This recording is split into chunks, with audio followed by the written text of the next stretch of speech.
Hello everyone, welcome to the dot diaries. এই ভিডিওতে থাকছে আমি কিভাবে মাত্র ৳৭৫ আমার জিনিসপত্র এক হোস্টেল থেকে অন্য হোস্টেলে ট্রান্সফার করলাম। আমাদের জিনিসপত্র ট্রান্সফার করার জন্য ভ্যান আগে থেকেই ঠিক করা ছিল। সকাল হতে না হতেই উনারা এসে হাজির। উনাদের সাথে কথা হয়েছিল, এক ভ্যান ভর্তি জিনিসপত্র নিলে উনাদেরকে ৳১৫০ পে করতে হবে। সো আমাদের রুমের আমি আর পানু একসাথে জিনিসপত্র নিচ্ছি। তো আমাদের ২ জনের জিনিসপত্র মিলে এক ভ্যান হয়ে গেছে। সেজন্য আমাদেরকে ৳১৫০ পে করলেই হবে।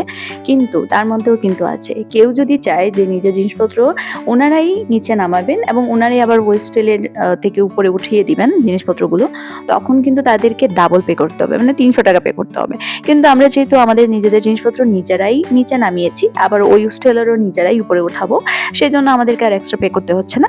মাত্র ৳১৫০ আমরা আমাদের দুজনের জিনিস এক হোস্টেল থেকে অন্য হোস্টেলে ট্রান্সফার করে ফেললাম। এতে করে অনেকদিন পর আমাদের একটু শারীরিক পরিশ্রম হলো, সাথে আমরা কিন্তু অনেকটা টাকাও বাঁচিয়ে ফেললাম। টাটা সবাইকে।